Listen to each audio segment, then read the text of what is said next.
Jésus nous dit de chercher premièrement le royaume et la justice de Dieu. Et toutes ces choses dont nous serons donnés par-dessus. Donc c'est le royaume de Dieu qui est la priorité. Avait dit, le royaume de Dieu commence avec qui? Toi, moi, nous les chrétiens, là, nous sommes la communauté. Si nous avons cru en Jésus, nous formons la communauté, n'est-ce pas, des croyants de la nouvelle naissance. Oui, qui sont conduits par qui? Le Saint-Esprit, qui est l'esprit de vérité, qui est le conducteur, lui qui sonde tout. Et c'est lui qui nous conduit dans toute la vérité. Alors, ce verset, on l'a toujours amené. Le plus souvent, les chrétiens disent ça à l'église. Non. Le Saint-Esprit nous conduit dans tous les domaines de la vie. Si Dieu vous a appelé, c'est pas être un coiffeur, il va vous conduire. Il va même vous inspirer. Certaines coupes, les clients vont commencer à dire, hey, cette coupe, vraiment, on l'a appréciée. Vous savez, on n'a pas assez de temps. Il y avait tous en condition que tout petit.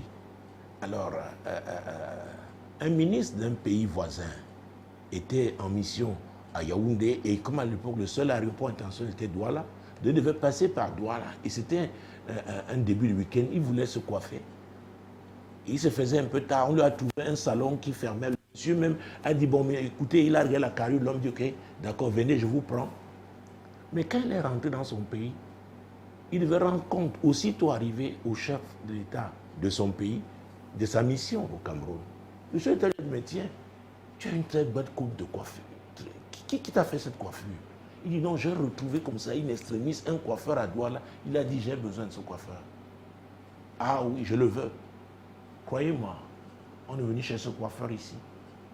C'était dans les années 70, hein. Nous étions tout petits.